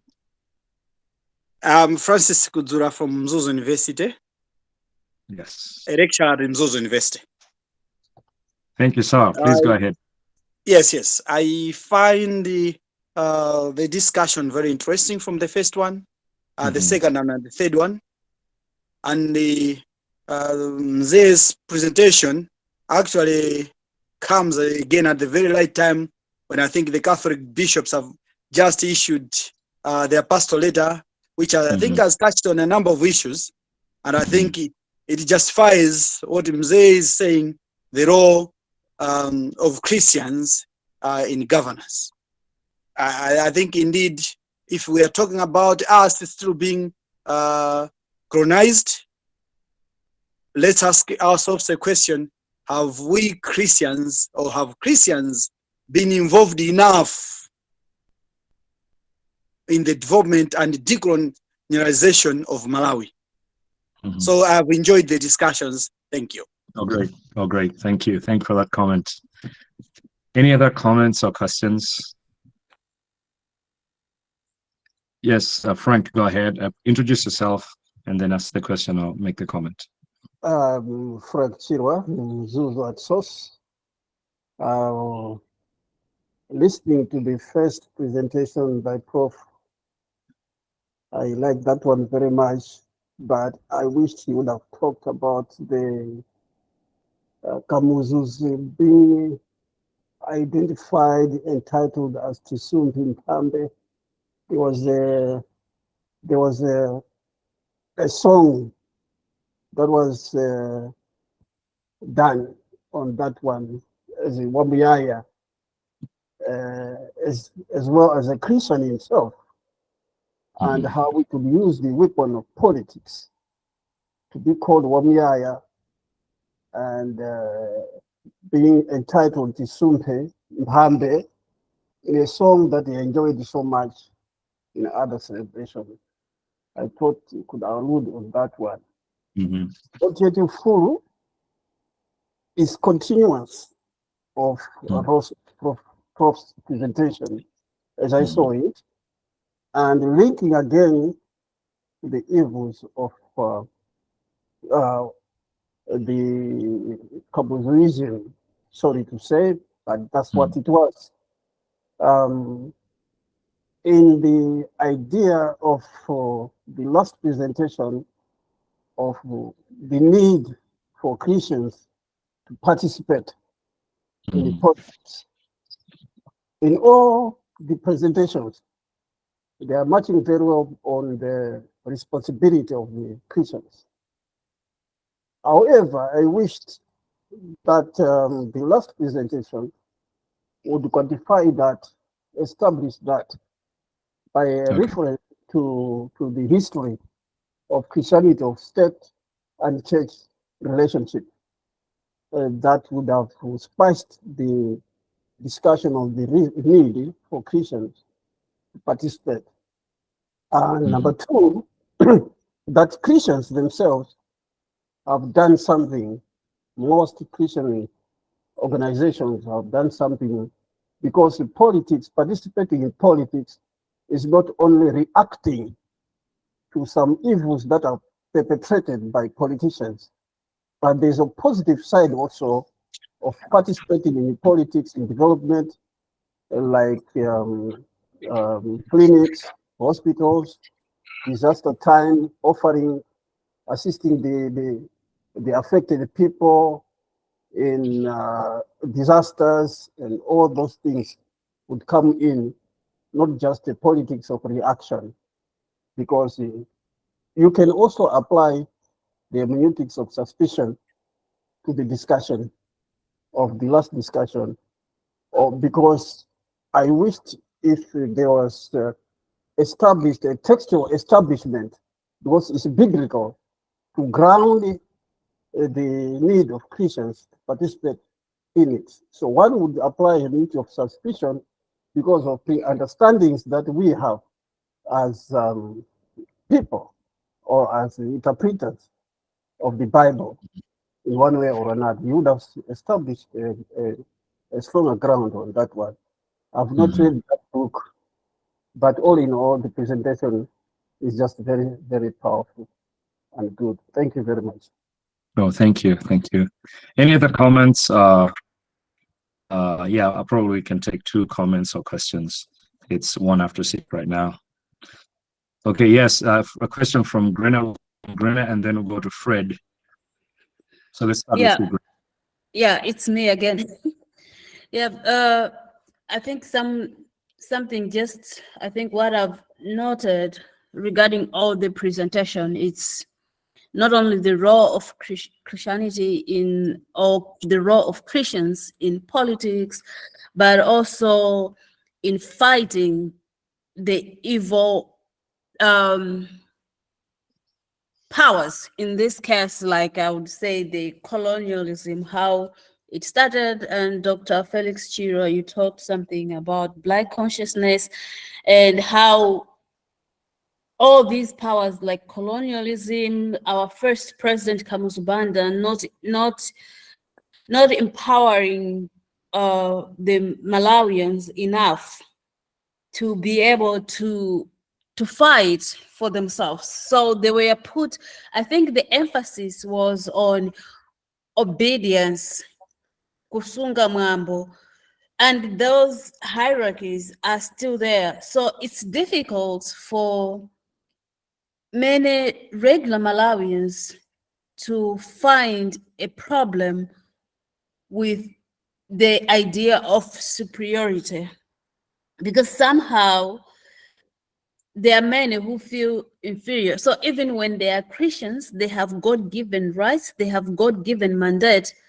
they are unable to rise like maybe the, I would say, church fathers in Malawi, the ones that Professor Ross just mentioned. I don't remember the name, but I remember the quote. It may not be exactly, I'll just paraphrase it, but he said something, say, an African embedded in his vernacular is bound to come into conflict with the politics or the idea of superiority, because they understood who they are as humans that created by God.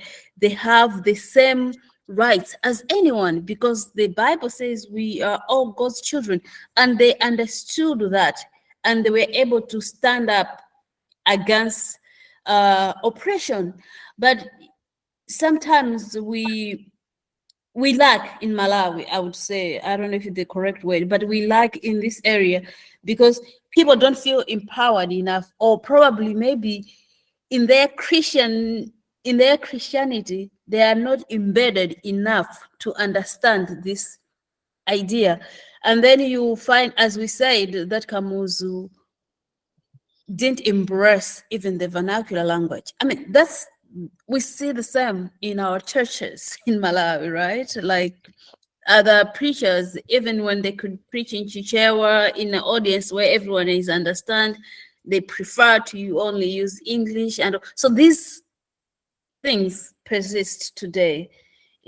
So I think as we look at the politics, but we also need to find ways as Christians to empower people so that when they're embedded in who they are, they will use who they are in God to stand for themselves and to know that they're no lesser of a people, or not, they're not inferior, which I, as a Malawian, I have found out that in Malawi, it's very common.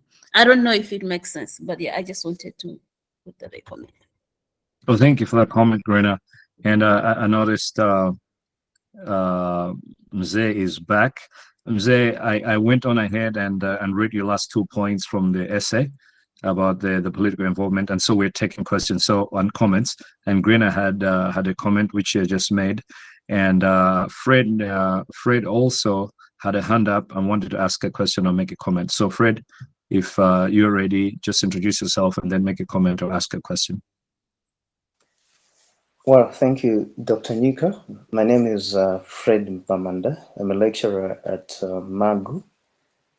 I joined the discussion when Professor Ross was presenting, and I've been following the rest of the presentations. Quite so intriguing and interesting.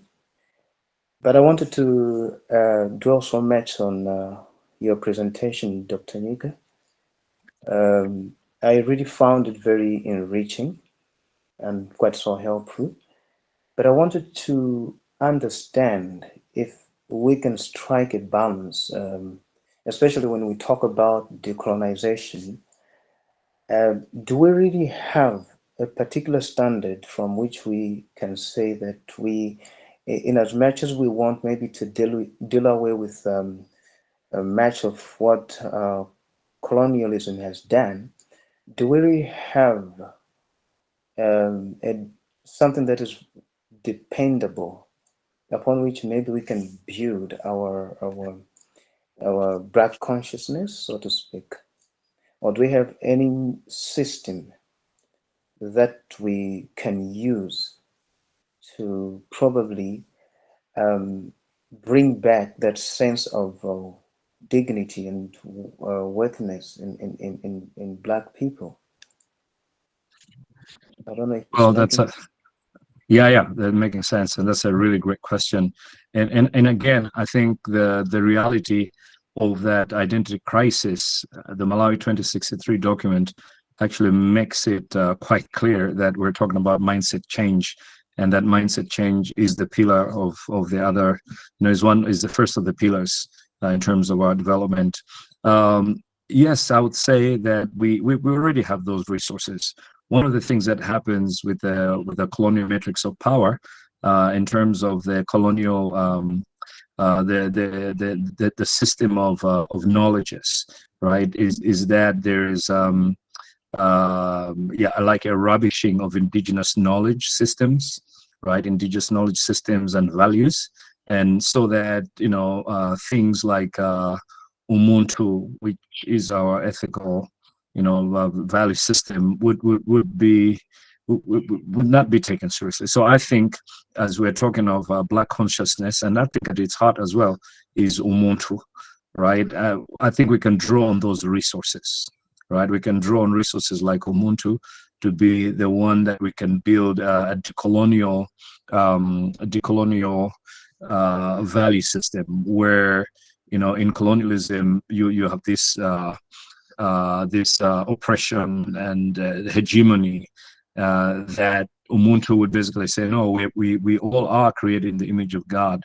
And because of that, and of course I'm speaking from a Christian perspective, because we are created in the image of God, and I'm sure Mzee spoke about that too, that human rights have a Christian basis in the fact that we are created in the image and likeness of God. So I would say, as a Christian, I would draw from there, and also draw from my African value system of Ubuntu, which I really feel is in line with the biblical system of ethical system. And Dr.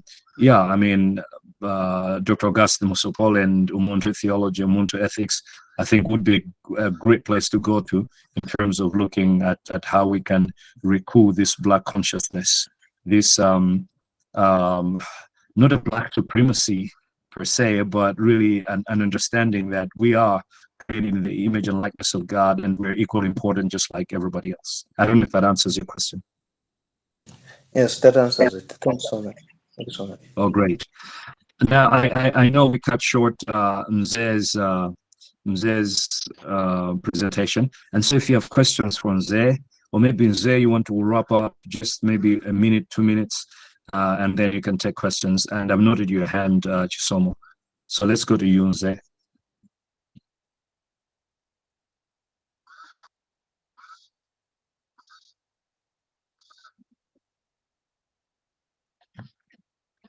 You're still muted, Mzee.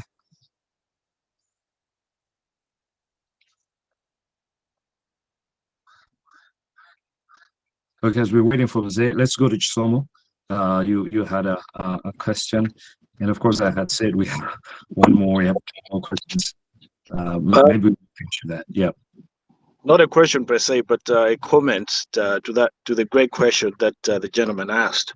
Tiogo Nyong'o's argument on how we can rightly decolonize the mind is to first start embracing our own local languages. And I mean, we can talk about Ubuntu or we want to talk about Ubuntu, but if the Ubuntu is incorporated in the colonial master's language, then there is really no Ubuntu at all. So I would agree with Tiogo Nyong'o's an embracing of our local languages in the first place. And again, we go back to Gamuzu, and now even Jaguar seems to be embracing English more than he does Chichewa. So I think embracing our local languages, writing our history in our local languages, and talking about these Ubuntu concepts and things in our local language, I think that would be very helpful. Thank you. Thanks so much. And Professor Ross has just posted in the chat there that there's a reprint of Ubuntu Theology, Augustine Mosopola's Ubuntu Theology, which I have right here, right? And so that's a copy of it. Yeah, and Fred, I think you have that from my class, I think, right? And so, but that's something that you can dig into if you're interested in these questions of Ubuntu theology and Ubuntu philosophy. Where can one buy these books? You can buy it online, African Books Collective. You're in Germany, right? Yeah. So unless you're in Malawi. No, yeah. So I'm African in Books Collective. Yes, African Books Collective. You can find a copy of many of these theological books that are coming out of Malawi. African Books Collective. So you can do a search Malawi, African Books Collective Malawi, then you'll be able to get these books. Yeah. Thank you. Welcome. Mzee, are you there? Yes, I'm here. Okay, so maybe one minute because we cut you short. And Yes. yeah, and then if there's anybody that has a question directly for you, then we'll take that. Thank you so much, Chair. As a way of wrapping up, we are saying that biblical faith from its beginning to its end has implications on politics and governance. And because of that, we take a cue from the fact that the biblical principles, ethical principles of the Bible are unabrogated. And because they are unabrogated, Christians have responsibilities to apply them in their secular social affairs where God has planted them. Richard Moore concludes, he says about justice, he says that justice is not only a final primer in the basics of Christian political thought, it is an inspiring testimony about what it means to seek the shalom that God intended for his creation. So then he continues and saying, in moving society toward the will of God for the shalom and for the humanity as a whole and better public policies, normally incremental change is preferred over radical changes. That means large changes can be achieved by a series of small steps rather than one large leap. And it is because of this that we are saying that Christians then could be better placed to take responsibilities in the secular world so that they can be taking those smaller steps toward which God has ordained the government to achieve or to fulfill in this life, in this period of already of his kingdom, but not yet accomplished. Thank you so much, Chair, for this wonderful time that we're together. Thank you. Thank you. Let's give him a round of applause. Thank you. The question directly related to his presentation, please, we'll grant you that last slot.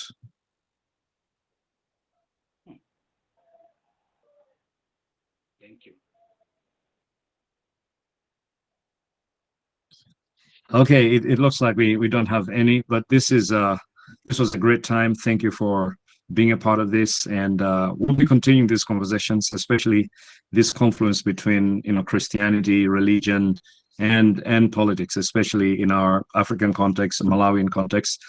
This is something that we are overdue in terms of thinking about and also doing something about it. Right, and I'd like to thank our presenters for taking their time to be with us and take away 2 hours of their Sunday to be with us and to make these presentations. We thank you very much, Professor Ross. Thank you very much, Mzee, Dr. Mvula, for being with us, and of course everybody else for just making the time and being here and entering into this conversation. We'll be seeing at what we shall be doing next in the next 2 months, 3 months as well. I'll put out a link and a topic out there. Again, thank you so very much. may I ask, Ken Kalakumwen to close us with the word of prayer?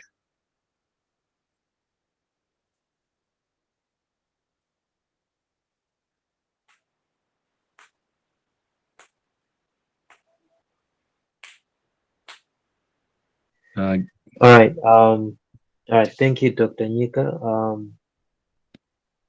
And thank you to everyone. I'm gonna pray. Father, we thank you because of your goodness and your mercy. Thank you for this day that you gave us, and thank you for the privilege and opportunity to have a discussion that we had. Father, we pray that you continue to build us in love and oneness, even as we continue to ponder on these very important issues that affect your work and that affect your purpose on our lives in this earth. Father, we pray that you bless each and everyone, even as we part this afternoon. For most of us, in Jesus' name we pray. Amen. Amen. Amen. Thank you again for being there. God bless you. Thank you. Bless you too. And thank you. You.